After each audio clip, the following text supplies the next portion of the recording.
Good afternoon, everyone, and thank you for joining us for live session 2 of our training, Introduction to International Migration Statistics, focusing on the Maldives context. So let me share my screen.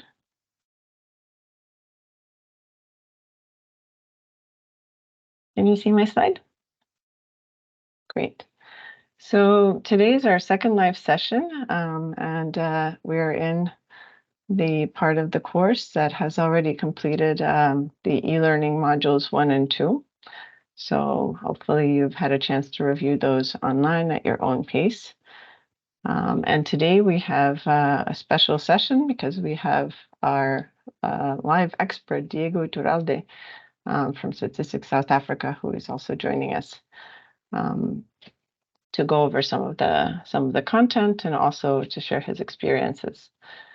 So let me just give you a brief overview of what our agenda is for today.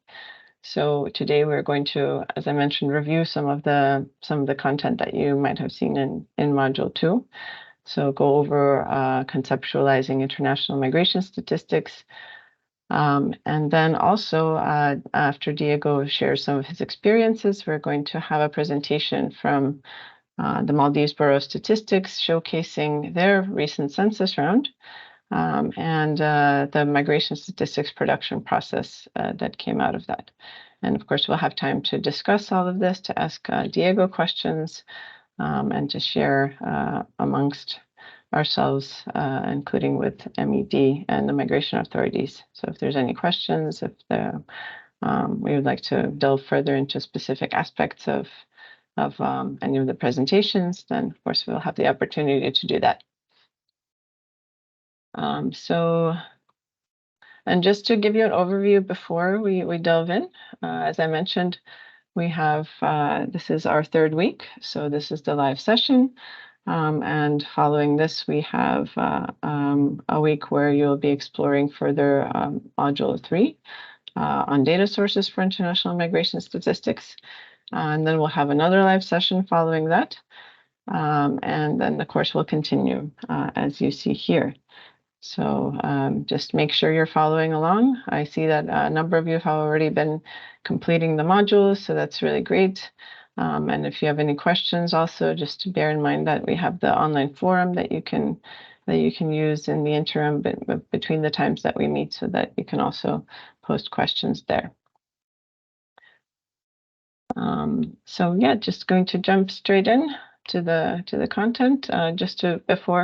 If I may introduce Diego Iturralde. Some of you, of course, may know him. He is the Chief Director for Demography and Population Statistics at Statistics South Africa. He's had over 2 decades of experience in the field of migration statistics, and he is also the former co-chair of the UN Expert Group on Migration Statistics and advisor to the Global Migration Data Analysis Center and member of the Specialized Technical Group on Migration to the African Union. So he has a very kind of global overview as well as very specific experience in South Africa.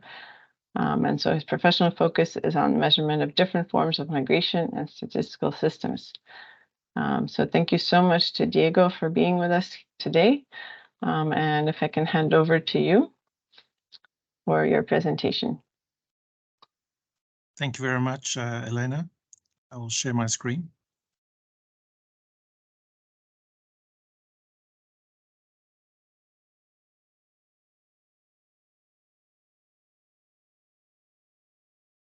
When you said I have 20 years of experience, it made me realize how old I'm becoming. Right, good afternoon, everyone. Thank you so much for joining us at this session. I know that we have been looking at the module online and that there's been a lot of talk about the conceptual framework, but I thought I would maybe take a few steps back and go through this piece of work or this theme of work as we proceed on this course that deals with international migration statistics. So I think a good starting point is to start at the beginning, and this would be that the first recommendations on statistics of international migration was first completed in 1976. Then we had the first revision in 1998, and that's the Blue Book that many of us are familiar with, roughly 20 years later. And so more or less 20, 25 years later, it's a good time to review this document once again. So the work of this revision is being coordinated by the UN Statistics Division with Maria Isabel, Elena, and all their colleagues. And yes, as I said, it's about 20 years old. The world has experienced new types of migration, new levels of migration that we have seen until these were slowed down during the time of COVID-19. And there's been a heightened demand for statistics on migration, whether it's through the Global Compact or the Sustainable Development Goals. More and more of our stakeholders want to know about migration, different types of migrants, where are they coming from, etc., so that migration policies, programs, and how governments react to the ever-evolving theme of migrants in our countries and out of our countries is developing. So we need to understand that populations are dynamic and heterogeneous. We are influenced by the social and cultural environment in which we live. And that when we talk about migration, and I know that this is something that was covered in the online program, we talk about stocks and flows, and I'm sure all of us know what stocks and flows are. Stocks being the total number of a migrant population at any point in time, whereas flows are the inflow or the outflow of a country during a specific period of time, which is usually a year. So how many people have entered the country during a year, and how many people have left the country at a particular in a particular year.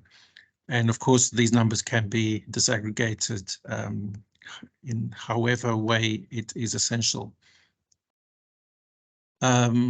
So many countries are very good at producing stocks, but only very few countries around the world are producing reliable and accurate flows.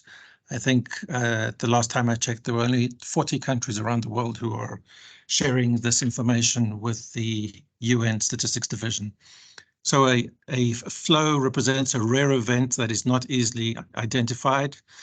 There's no agreement on the implementation of a universal definition of migration, because it can either be substantive, it can be from an administrative source, or it can be through the process of a demographic accounting model. And most data sources are not designed to study migration. Our colleagues in the Home Office, Home Affairs, or Internal Affairs, however it might be called in various countries, do not collect this information because of wanting to study migration, but because there's a legal requirement. And as a result, there's underreporting and differences in coverage. There's misreporting. And even when we are conducting surveys and when there are small amounts, those small amounts in a particular cell, when we disaggregate data, can be problematic in terms of our estimations. So flow data is important for population estimation. It's an important resource for policy making and research. It also is important for data validation, and it's a platform for sharing information, harmonizing definitions, and removing inconsistencies that we currently see. So in a nutshell, the conceptual framework tries to strike a balance between a set of recommendations that enable us to produce migration statistics, and on the other hand, common standards, definitions, and concepts that allow comparability. And it's a very fine balance that we need to try and meet. We want to provide an ideal scenario with some core topics and data indicators that we want to and need to collect, as well as additional topics that might be relevant for our specific country. So starting off in 1998, if we have a look at what a migrant was defined as, it says it's any person who changes his or her country of usual residence, and a person's country of usual residence is defined as that in which the person lives. That is the country that the person has a place to live or where he or she normally spends the daily period of rest. And that comes from paragraph 32 of the 98 recommendations.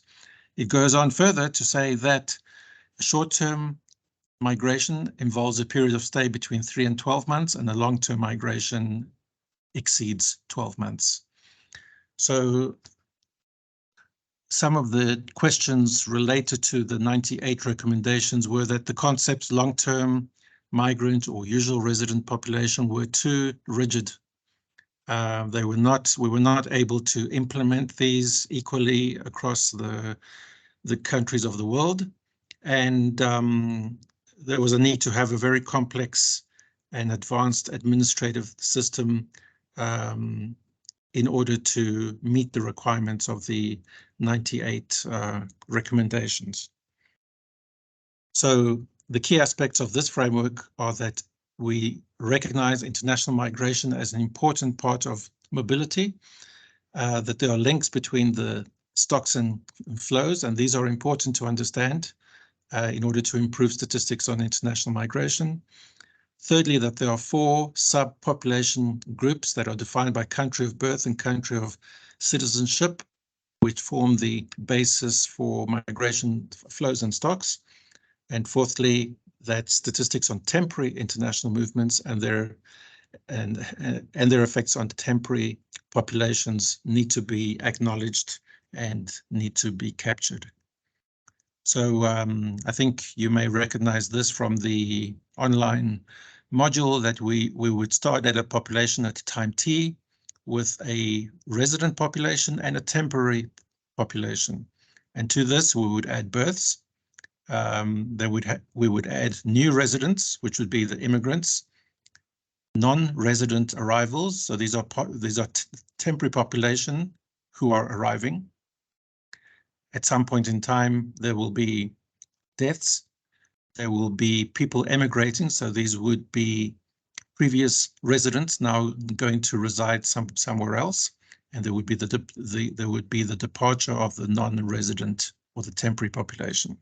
So that at time t plus n, we would have, once again, a resident population and a temporary population that has been impacted by flows in, flows out, as well as births and deaths. And this is the conceptual framework on international mobility.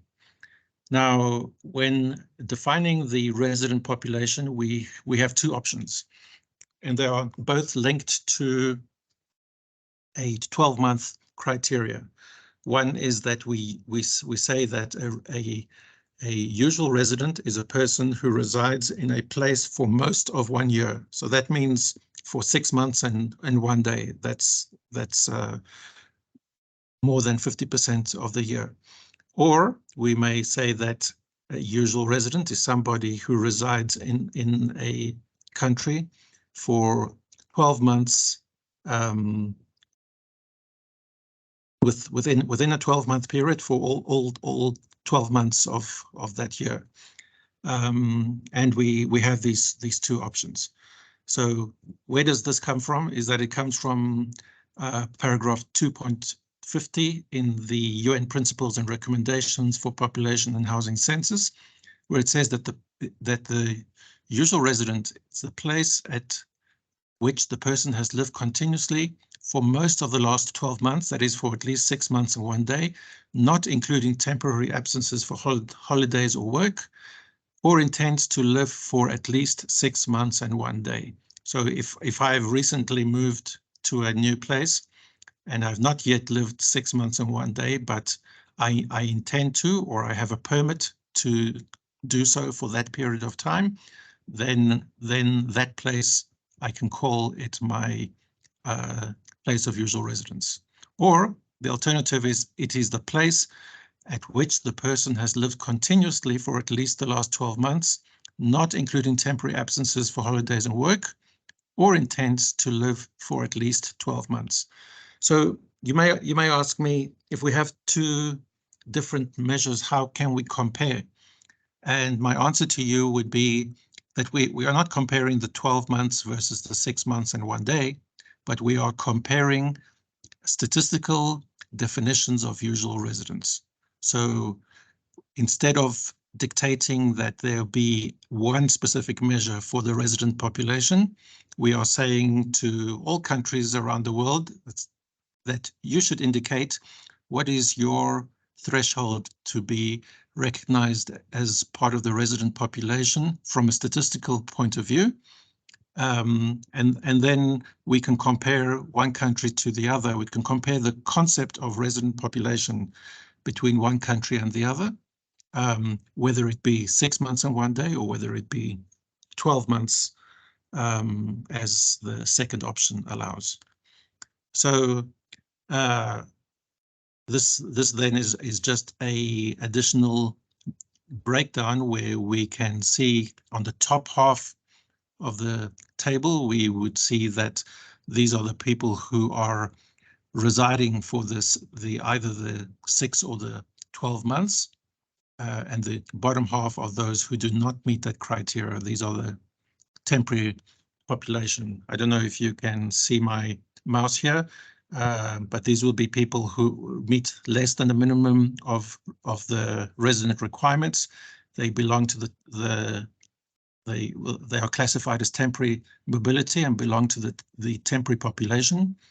If they end up staying more than, let's say, 6 months and 1 day, they would transition from the temporary population to the new residents or the immigrant population, and then at some point people would leave. It's a similar situation when we look at the immigrants.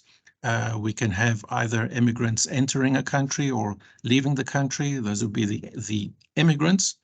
And all of these meet the requirement of residing in a place or changing your place of usual residence for either the 6 months or the 12-month threshold.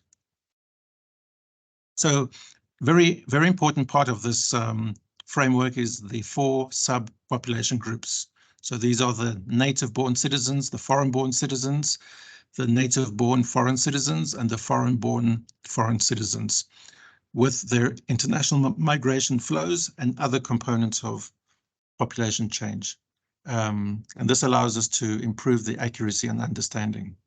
So of all the immigrants that will flow into a country, they may be either citizens or foreign citizens, and of those citizens, some may be born in the country and some may have been born outside the country. And then amongst foreign citizens, which also includes the stateless population, these may have been born in your country or born outside the country. And then there's always the possibility of a foreign citizen acquiring citizenship of the country he or she has moved to. That's why we see these arrows. And then, of course, there are flows of emigration. So if we look at this table here, at this these 4 subgroups, and you ask yourself, what is it that we should be measuring as a statistical office in terms of international migration? This is exactly it. This is the type of disaggregation that we should be aiming to achieve, whether we are looking at either stocks or flows, or whether we are looking at indicators of integration, of indicators of access to various services that we might see in the SDG.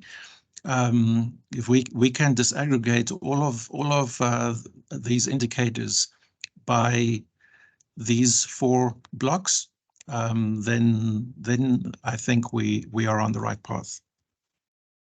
So just some definitions. I know in the online module there were quite a few slides of some additional definitions, but I think what I want to share with you is just 2 slides on some definitions that have changed. The country of residence in 98 said it is a place where you usually spend the daily period of rest without any criteria for the duration of stay. We are now saying that we want to link that to a threshold of a full 12 months or the majority of the last 12 months, and that it's aligned to the recommendations on census. Secondly, in 98, we spoke about long-term and short-term international migrants. Now we are not using those terms anymore. We're talking about a person who has established new residence in the country with the same measurement criteria and with consistency in national statistics. Then when we look at distinguishing between international migration and other types of mobility, in 1998, we did not consider any other types of mobility. We're now looking at a clear distinction between international migration and temporary mobility, which I'll speak to just now.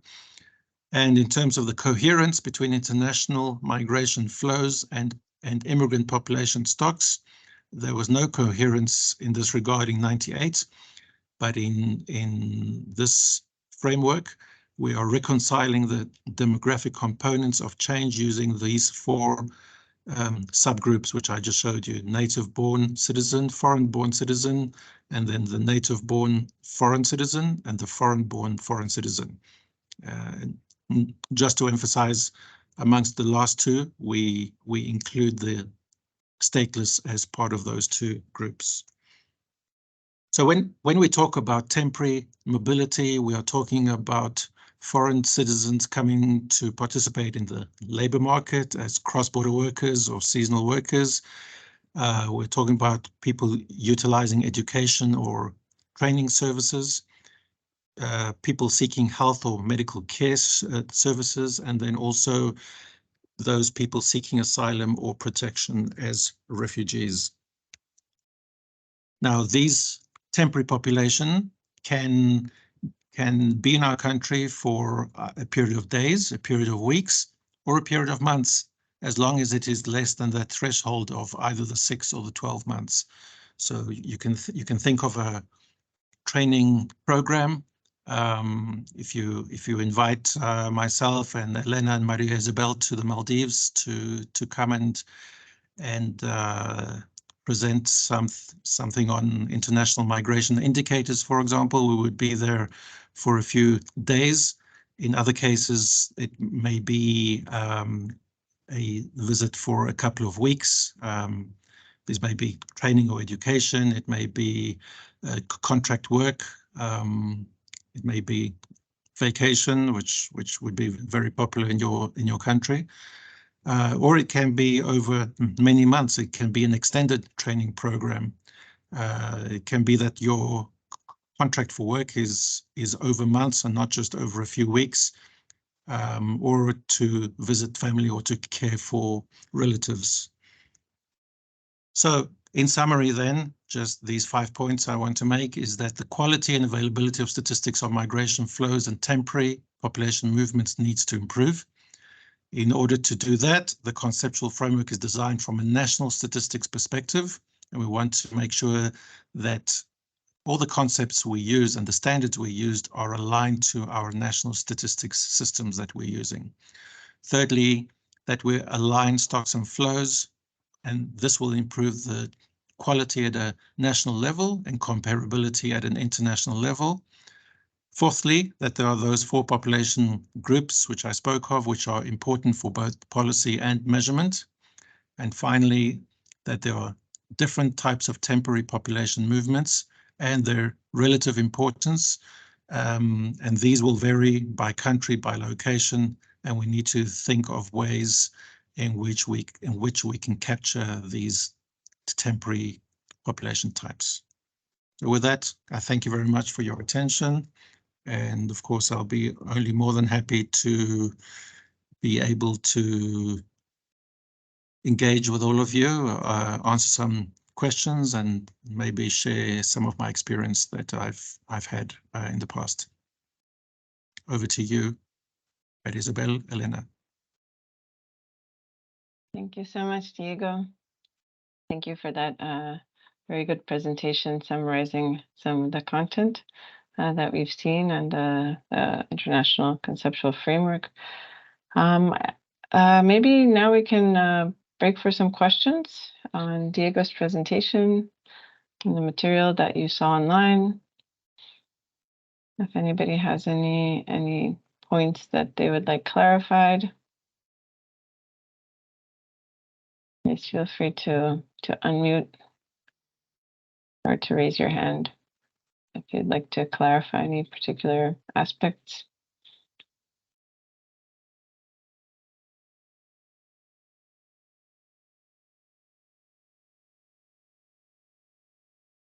I see a hand. Shahuda, yes. Thank you. Thank you, Diego, for this very informative presentation. I'm just wondering, like in the countries, like in your experience, we have through the immigration, when we are trying to measure this inflows and outflows, like what could be the type of mechanism that we have in place? Like when you have somebody with who come for a work, but they go for the holiday, and then again they will come back. So like how do you manage these things in a more practical way in South Africa? I mean, to get these flow statistics, because it's very challenging, like you have highlighted. Yeah. Yes, thank you very much for that question. I mean, it is challenging not only for you but even for ourselves, because when we use an administrative record, we need to go by what that record says. So if a person is entering the country on a holiday and has a visa period of up to 90 days, but the person then ends up looking for work or starting a business or something like that, and begins to work and then even stays beyond those 90 days, which we find very often. Then the only record that we have is that this person has come here on a very long holiday, and that there's been no record of this person's return. We would have no record that the person is involved in some kind of work. So now suddenly he changes from tourist to labor migrant. We would have no record maybe that the person fell sick and went to a health facility that is not part of the national health system, and there was no interaction with the state. So it becomes a bit of a challenge, because we can only go by what does the latest record, or what do the records that show the engagement with this individual and the state indicate to us. And there's a very hot debate at the moment in the country. The Department of Home Affairs released a white paper on international migration this week, with a lot of emphasis on irregular migration, and wanting to know how many irregular migrants there are. And the big challenge of that is that in some cases there are people who do not interact with the state, so there's no record of how this person engaged with the state. And in other cases, there are people who simply overstayed their visa, and we don't know where they are, or we don't know what they are doing wherever they might be. So I think in short, the answer to your question is having a good administrative system that registers the entry and the exit of people, and what the reason for that entry is an important starting point. But then being able to account for what happens if the person is not doing what they're supposed to do, is unfortunately something that is in the hands of the authorities and out of the hands of a statistical office.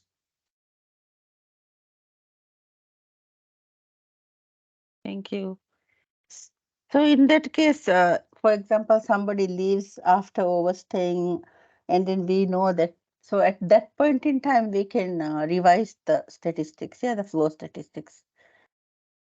Yes, so it would show that somebody entered the country, let's say in a particular month as a tourist, and instead of leaving within 3 months, they left after 4 months. You know, we would well, it would really depend on your country whether you would want to investigate why did the person overstay, what was the person doing, was the person working, did the person have a problem that precluded the person from leaving when he or she was supposed to leave. But then you will have the record of the outflow, and at least you can account that this individual flowed into the country at one point in time and finally flowed out at a later point in time. It would be a worse situation if you come into the country and then there's no record of you leaving the country, and then the state would not know what exactly are you doing. Are you still alive? Did you decide to work? Did you land up in a hospital? Did you leave the country maybe without the knowledge of the authorities in your country? It could be anything, and then that's where all the uncertainty comes in. Thank you. I see also a hand from Mobile, Ahmed. Yeah, thank you. Actually, I'm from Maldives immigration, and when we are talking about inflows and outflows of passengers, actually, we are able to maintain records. But the thing is, the worst thing is the system belongs to, I mean, some country else. I mean, we are using American system, so we don't have a complete authority how to modify the use of system. Actually, we can generate in and out. That's fine with us. But when it comes to count the days of people who stayed in Maldives, that's a big challenge because the two records in and out record of a single person is not tied together in the system. So that means for each individual, we have to tally all his entry records and exit records in order to get statistics of that person. So I think it's bit challenging for us. Yes. Look, I must add that the issue on temporary populations was identified by many countries as being challenging, and that's why when we speak of any indicators that need to be collected, all the indicators linked to temporary movement are additional. They are not core indicators that countries are expected to collect, but they are additional, which means that if you can produce them, you should produce them. But if you need some time to work on them, if you need some time to look at different systems or to introduce different systems that will capture these types of movements, then countries should invest in those types of systems that will enable you to keep records of that. And I think that the Maldives is not alone. I think that many countries are in that situation whereby developing systems that look at the movement of people who are entering and leaving after short periods of time without the intention of residing in the country is a challenge. And one more thing I want to just highlight. Actually, I want to just identify. We have a visa category called uh, CR visa, which is given to the investors actually. a person who invests some amount of money on a particular industry will be getting those visas and their families as well. And most of the time, they will be out of country, actually, out of Maldives. Mm. So those people could be categorized as temporary, isn't it? Is it or not? Because they will be having a visa, a definite visa, which will last for around 5 years. Well, I think the main criteria is that you need to cross an international border. So even if you have the visa for 5 years, but you have not crossed the border into the Maldives, you cannot be said to have been an international. You could not be part of the temporary population of the Maldives, because Maldives is not the place where you are residing. It's not your place of usual residence. Just like, for example, I have a 10-year visa to travel to the United States, but in those 10 years, I've maybe been to the United States 3 times, and most of those 10 years I've been at home here in South Africa. So just having the visa is not sufficient cause to say that you are residing in the country that has given you the visa, but that the visa is merely a mechanism or a tool that can indicate that you are somebody who has entered the country for a specific reason. And maybe that visa has got some limitations, it has got some conditions, which will determine what you can or cannot do in the country.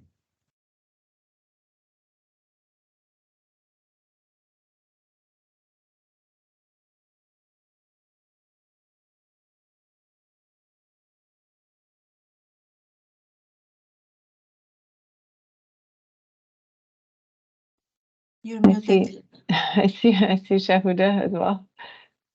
Please go ahead. I have just one other query. When we do this population censuses, like we are asking the reason for migration. So and we want to capture the internal migration as well as the international migration. But for a person who have been migrated for several times in their lifetime, yeah, we only ask the most recent migration. So sometimes, if like I have been out abroad for like doing your degree or something, then there are many people who have this reason for migration. So then, I'm just wondering, like this mix of things, or whether this duration of 1 year, when we take the stock of migration, uh, is there a better approach to do this? Because sometimes you ask a point of time also, yeah, point in time. Yeah, so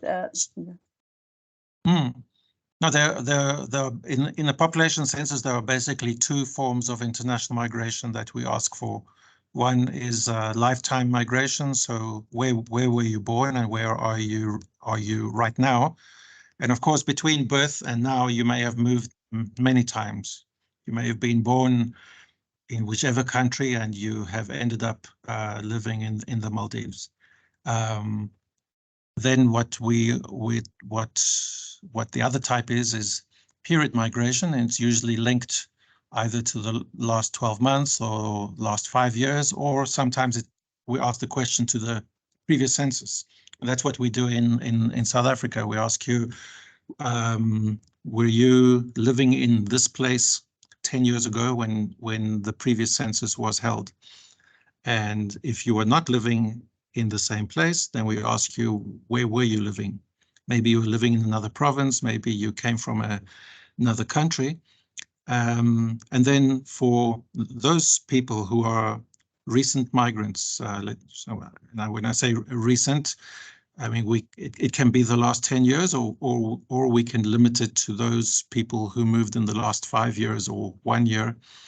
For those people, we then ask the question about reason for migration. What was the reason? Because at least that person who moved in the last 5 or 10 years it's fairly recent. You can remember why you moved. You can have a person who moved to South Africa in 1973. That's what I did. I was born in Bolivia and in South America, and I moved to South Africa in 1973. If you were to ask my family what was the reason why I moved in 1973, I mean, my parents may not remember what the reason was, may just say it was for work or for whatever, but that reason may have changed over time. It may have first been for work, it may have then been maybe for education, it may then have been for a lifestyle, you know, and then children get older, and then children are working. So asking people who moved a very long time ago might be a little bit problematic. The issue of recall might come into play. So that's why for the more recent migrants who and for whom they can remember because it's in the fairly recent past, for those we would ask what the reason might be. And I think in the case of people who go and study somewhere, maybe you go and study in Qatar or in the UAE, your tertiary education. When you are in another country, you would be listed as someone who has emigrated, and the reason for that emigration would be education. If you get captured in a census in the other country, you would indicate the reason for your migration would be education. And then when you return to the Maldives, you would be if you remember those 4 groups, you would be returning as a nationally born national citizen, a Maldivian-born Maldivian.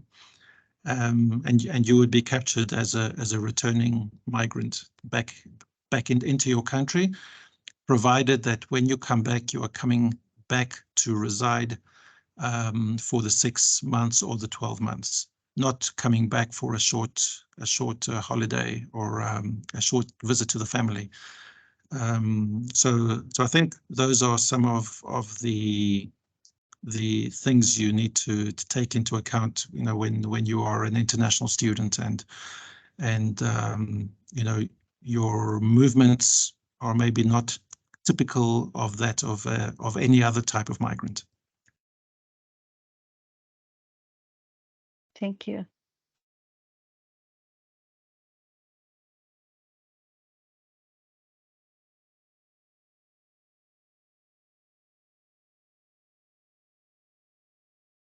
We still have a few minutes, colleagues, for another couple of questions to our expert. Seize the opportunity that we have him here.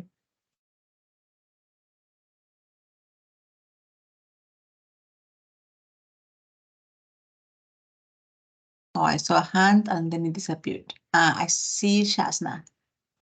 Shasna, please. Yeah. In Diego's presentation, he mentioned that there is no universal definition for the migrants, right? And that there are 2 options that we use in the 6 months and 1 day one and the 12 months one, right? I just I just go on the migration data portal. The source was UNDESA, and they do have estimates for Maldives also for the migrant stock. I think it was like 70.1 thousand. I just wanted to know how this is. I mean, the definitions used for the countries are being, I mean, set for this data portal. Thank you. Okay. Well, I can answer that to a certain extent, and then maybe if the UN colleagues want to add in that data portal are a set of estimates that are based on a variety of data sources. Of course, the population census is maybe the most important, data source, and there it is using the definition which I refer to, that paragraph 2.50 about the 6 or 12 months. I must also mention that what I said in that slide is not the lack of a universal definition, but the lack of the implementation of a universal definition. We have that universal definition, and there are, even as I speak, there are some countries who are not aware of this new conceptual framework, and very often we need to remind them or point out to them that there is a new conceptual framework with an updated definition of what a migrant is. So yeah, the database or the reports on the data portal then uses these estimates of international migration, which also make use of other records, household surveys and administrative records, depending on what is available in your particular country, and makes an estimation of the migrant stock and, where applicable, of migrant flows in your country, depending on what's available. So I don't know if Maria Isabel or Elena wants to add to that. Thank you, Diego. Yes, I can complement those estimates. I think the last release was for 2020, the estimated migration stock that is produced by our sister division, the population division. We, as statistics division, we collect the data from countries, mainly as Diego says, from censuses. We also collect flows, but for those, as also Diego mentioned, there are very few countries that are able to produce them. Outside the European Union, there are only about 35 countries that are able to provide us with flows.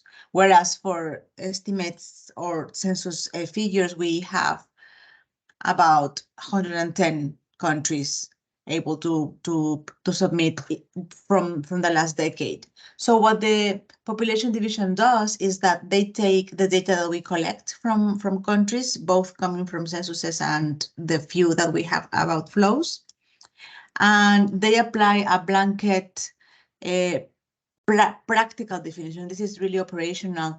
They apply the foreign-born criteria when it's available. If it's not available, then and some countries have only country of citizenship, then they take that.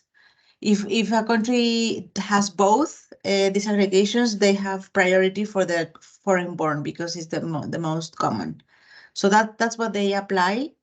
They also try to get data from other sources. For example, they get sample data from IPUMs that are coming from censuses, and other data that they could get, any survey that countries might be implementing about migration, or regional projects that might be there in different sub-regions, like Eastern Africa or a particular region in Asia, and so on.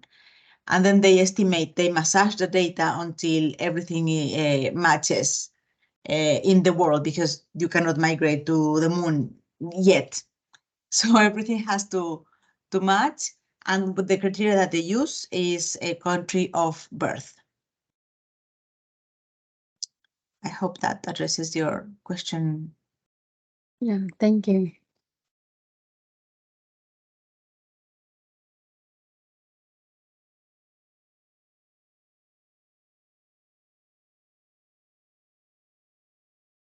Maybe we are ready for the next.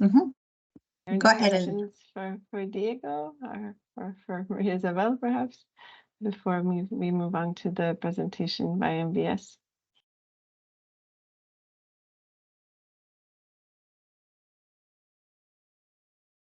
Okay, well, maybe we can start that presentation, and if you have any questions that come up in the process, we can always have more discussion afterwards. So I think Shahuda is going to present. I believe you have the ability to share share your slides, or if you would like me to share them, let me know.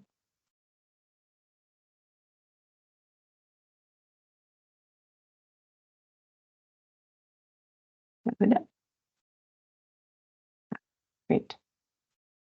We can see the screen.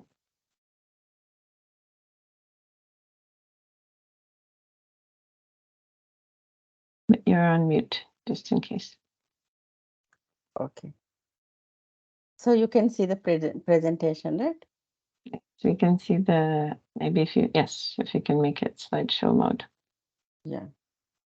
Yes, perfect. So, Thank you. yeah, in the population census, we did a lot of work to try and ensure that we try to capture as much of the population that is living, like especially the foreign workers, because here we have the issue of irregular migration as well. And then, so this is one of the posters that we made during the census time, that everybody needs to be counted. And then even in different languages, we had to do a lot of publicity.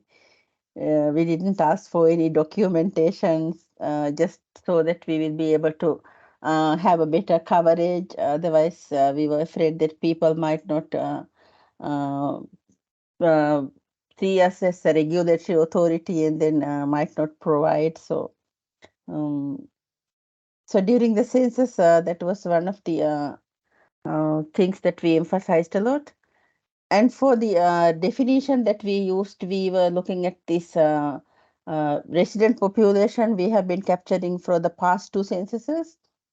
Previously, we were capturing more only the Maldivian population because of the difficulty in collecting the data on the foreigners during the census time, because most of the time we try to capture them at the place where they are living. So they are most of the time at work, and then it's very difficult to get a like good picture of the population. So the definition of the resident we have is similar to the UN recommendations for the population census, and we have been looking at the one year duration criteria, and there's none of the tourists are included. So the intention is also one thing that we consider if it is not been 1 year. And oh, I got it. Somehow I don't know. A video came.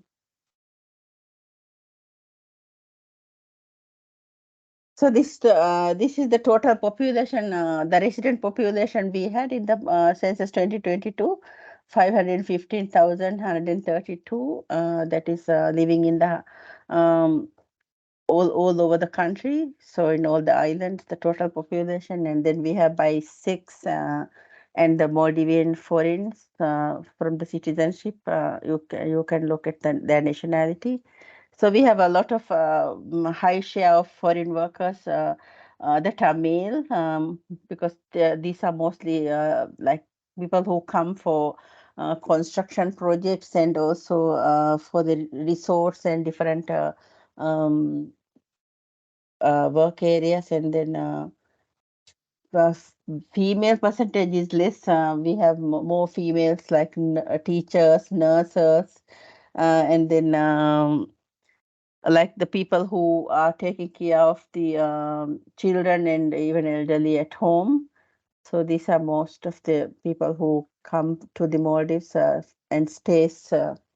And we were looking at the administrative data from the Ministry of Economic Development because they issue these employment approvals. So the data series that we were trying to look at, it shows like in 2022, there were like 154,000. So it's a bit higher figure than we have in the census.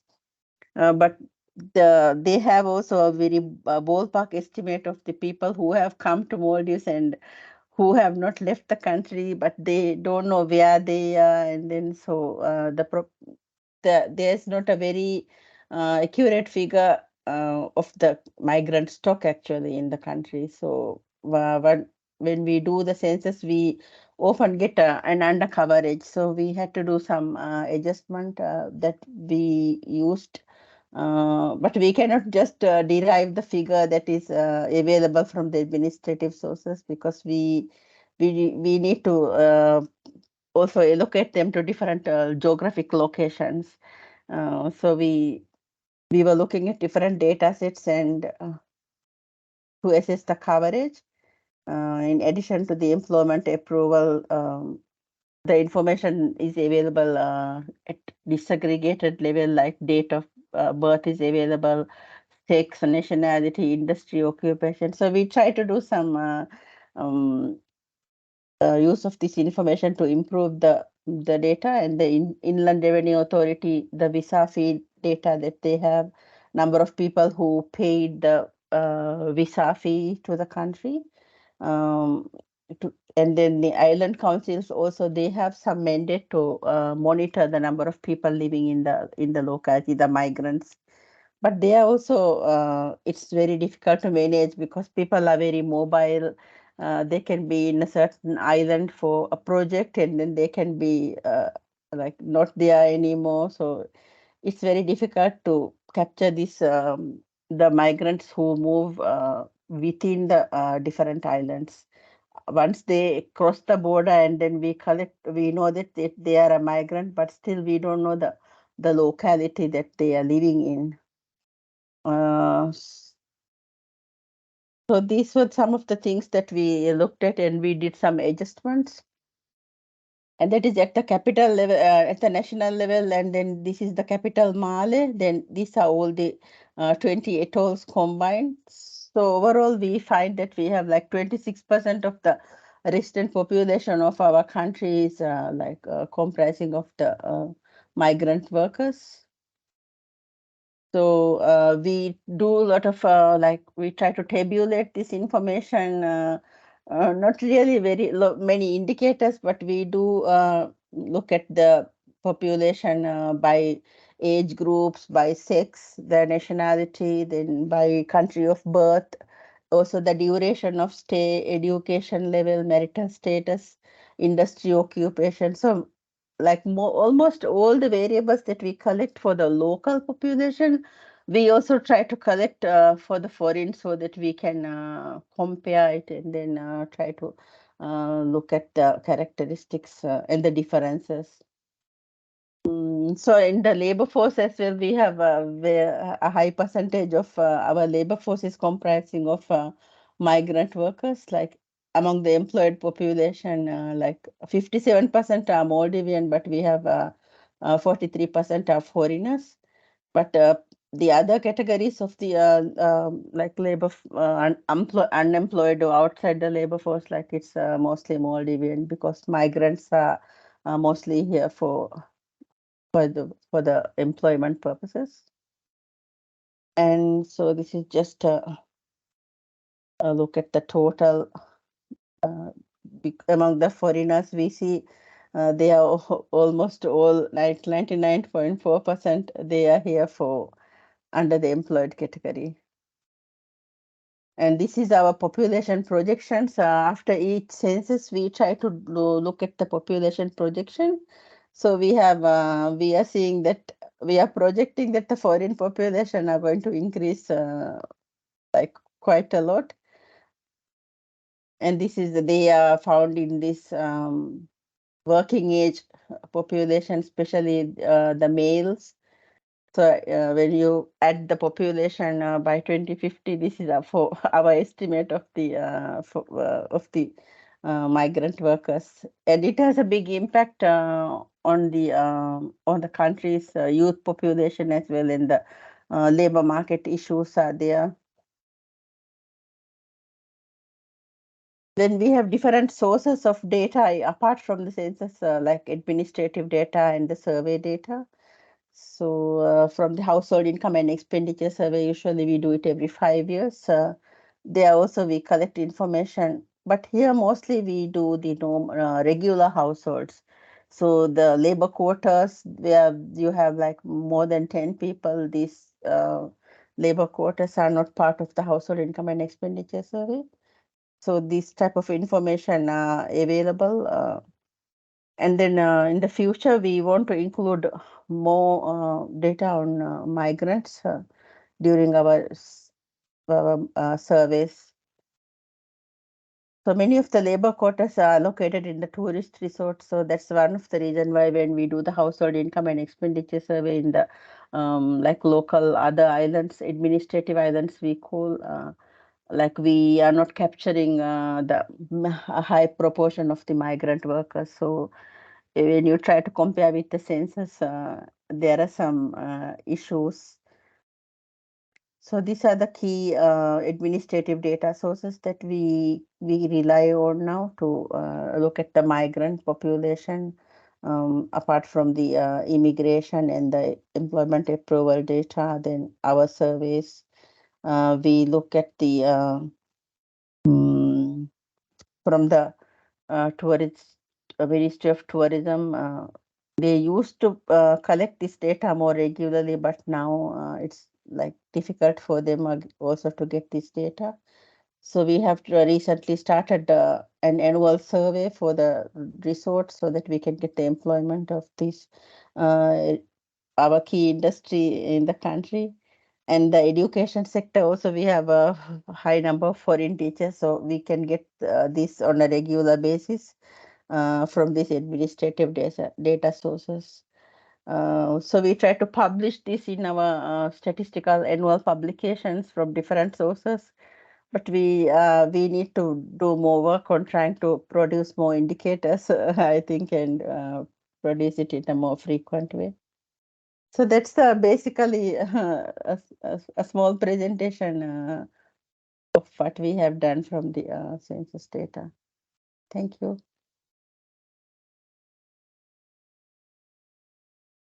Thank you so much, Shahuda. Thank you for that very informative presentation. And it looks like you've done quite a lot of work, and there's a lot of disaggregations available, also for the foreigners as well as the national. So that's very interesting because we don't see that in every country. So I think Maldives has done quite a significant achievement there. One of the questions that I had just looking at this was maybe you could explain a little bit more on the slide on the projection of the population growth with the Maldivians, and I think it's the slide right before this. Yeah, where you have the population projections. Maybe you can explain how you came up with the figures and what's the kind of the process there in terms of, is it estimating based on the previous growth, or how this was arrived at? Yeah, it was actually quite a difficult task because we have to calculate it at island level also.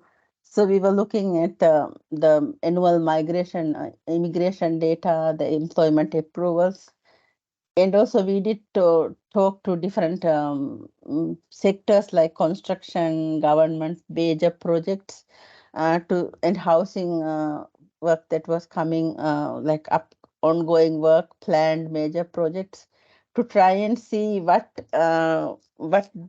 they foresee as the additional increase. And then we were looking at the age structure of the people who already are working in the country, because it's mostly the working age males are dominant in these industries. So using some of those ratios, they were seen as an ever young population, something like that.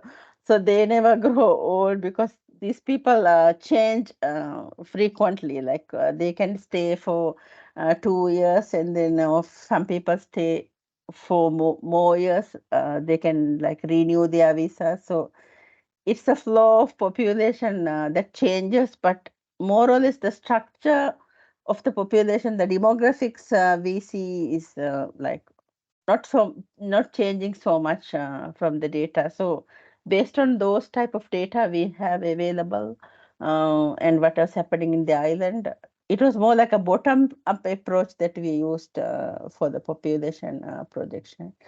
But we found that our estimates were much higher, a bit higher than we did in the census, the data we captured from the census. So now we have to revise these estimates based on the census 2022. So, and because there is no regular survey that we can use, it's difficult to like do very accurate projections. I hope I answered it to some extent. Thank you. Thank you.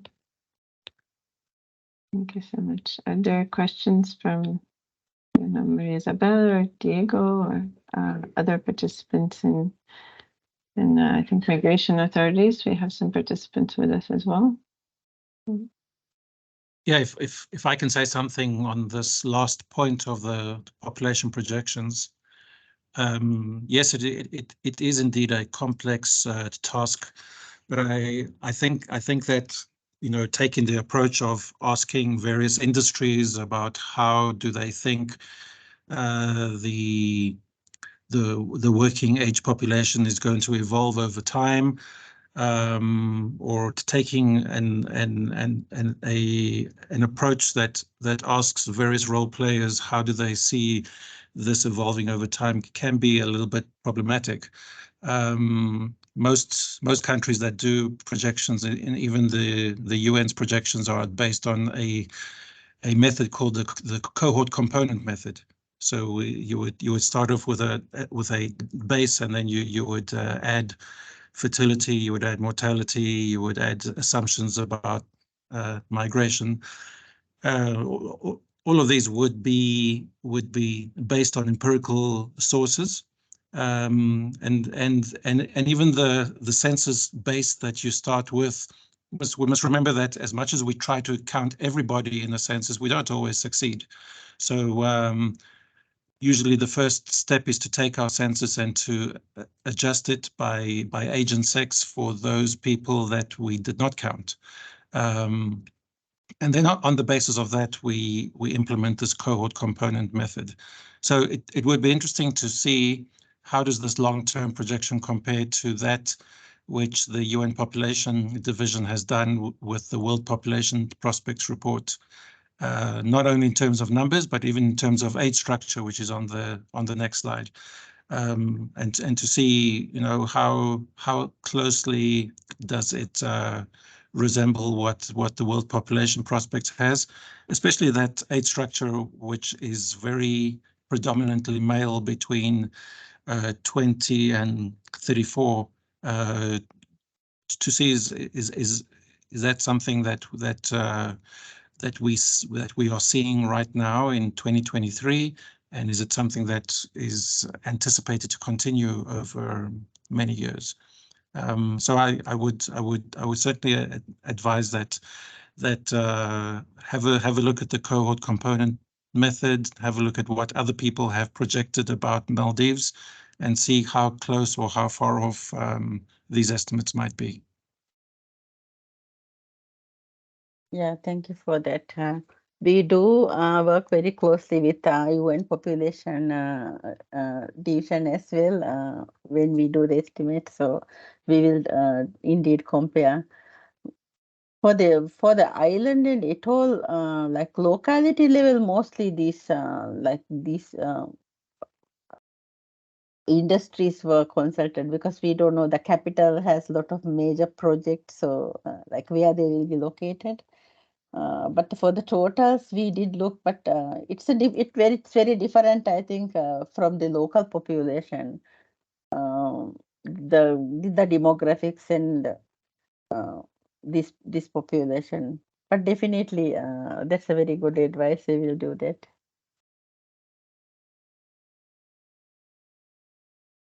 If I may add, I see the challenge in trying to project the foreign population, because you cannot apply the traditional methods. As you say, this population is not the same that come and stay and then they get married, they have children. You cannot apply fertility and regular mortality rates to your base. So you need other information about if they come for construction or for tourism, you need that input to see, to be able to project how many people that will be demanded by those industries. And as you say, most of them will be coming for, I don't know, 2-3 years, and then there will be a replacement base of population, I guess, of almost the same characteristics. It will be again young males coming for work. So the traditional assumptions will not work here. It will be sort of a curated work to be able to project those numbers, particularly for age and sex structure. And I have another question on, I think it was almost your last slide, where you have all the ministries that collect or have to collect data on migration. I wonder how you get those data, whether you have access to micro level data, and whether they actually make sense with each other. I mean, not exactly match, but whether if you compute some indicator, let's say for the Ministry of Education, whether it matches overall those figures that you got from the censuses, or whether it matches overall those figures that the Maldives immigration have. How consistent are they with each other? Actually, we haven't done so much so far, and we don't get the very much detail. It's more aggregate tables that we collect so far. And when we did the adjustments, we were like the industry occupation coding was not done. But I think right now, when we have all the data, we can compare more with the information from the education. But it, like you said, it will be a good exercise to try and compare. But at more granular level, maybe it will be more useful. Yeah. So right now we are trying to work together with the agencies to try and come up with some mechanism to as part of this project as well, to try and improve our system so that we are in a better position to get more micro level data from other agencies and try to manage it in a secure and do something useful in integrating. Thank you. Yes, I know my colleagues are working hard on the IT side to be able to strengthen that infrastructure so that the MBS is more able, better equipped to treat all those data. Thank you, thank you so much, Shahuda. Thank you. So I stop presenting now. Yes, do we have any more questions for the MBS? And Shahuda in particular?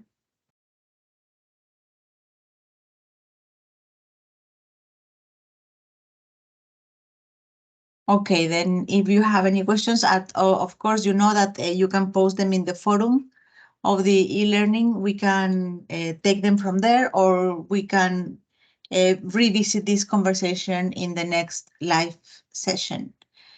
We are almost at the hour. We have 10 minutes to go.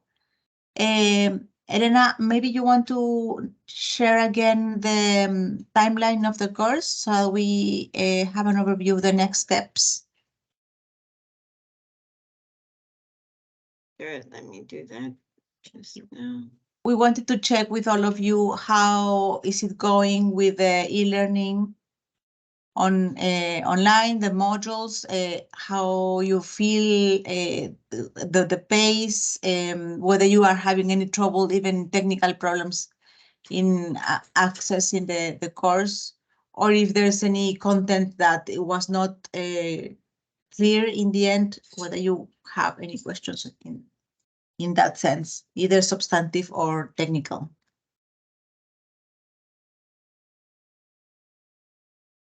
Should be able to see it now.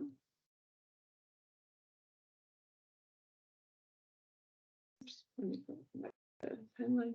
Here we go.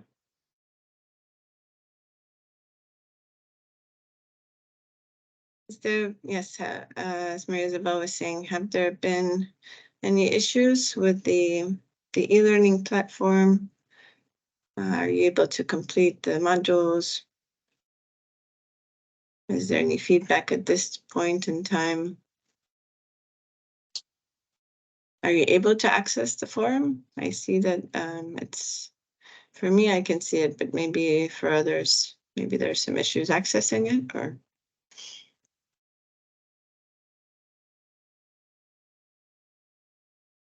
I think it's okay. When I went, I didn't have much problem. It went well for both the modules as well.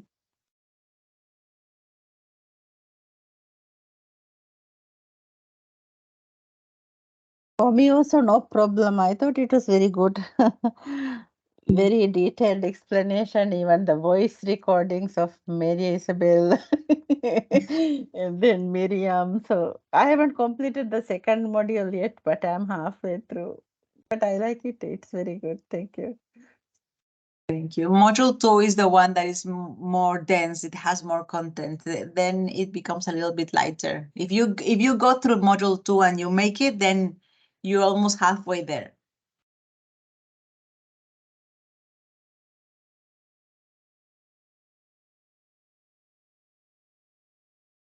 Then maybe we see what's coming. What's up next? So what's coming up is that we have module 3. So that next week you can work on that at your own pace. And also for those who have not yet completed the previous modules, you can catch up to us. And then we have another live session scheduled for week 5. There might be, well, here it actually doesn't say there will be an expert talk, but we're looking into potentially having the expert talk on quality. So that's something that we've been in touch with Shasna about as well. So that's going to be the live session in week 5.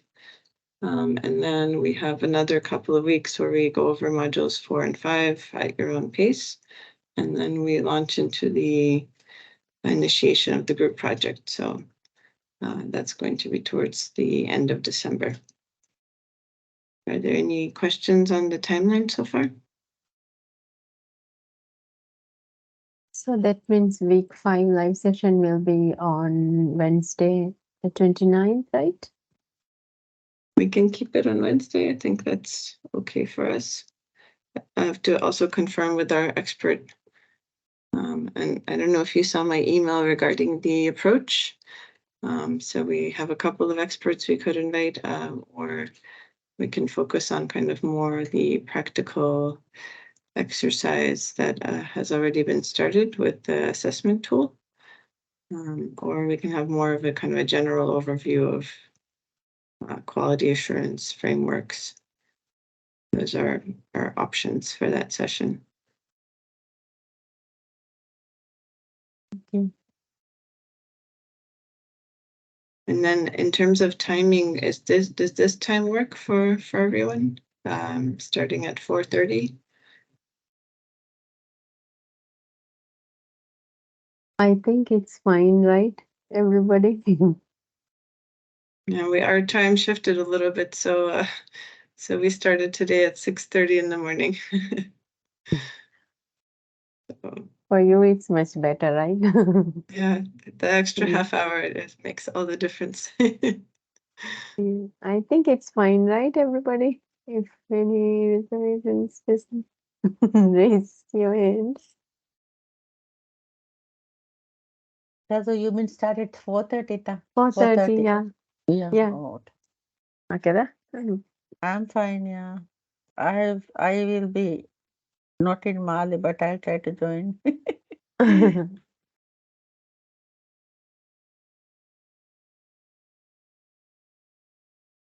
I think it's fine, right? Yeah. Yeah, let's see what if the date is convenient for the expert. Yeah, if we have the expert, and then we can finalize, right, Raghu? Yeah, sure. We can try for Wednesday, but then Mhm. I think we can adjust, yeah. That's good. So we'll be in touch with you on the details. And I think we can wrap up for today unless there's other questions. If not, wanted to once again thank Diego very much for the presentation and for clarifying a number of points. It was very, very informative, very helpful. Me to Diego. My pleasure. And also, yeah. And to all of our participants, thank you so much for joining. It's very good to have you, and very good to also see the presentation from MBS on the census. Thank you so much for that. Thank you, Diego. Thank you both, Elena and Mary as well. Thank you, much as well. Shahula. Yeah. Thank you for your generosity, Diego. Thank you. Thank you. Bye-bye. Bye-bye. See Bye, you everyone. soon. Complete your module 2 and 3. Okay, thank you. Thank you very much. Bye-bye.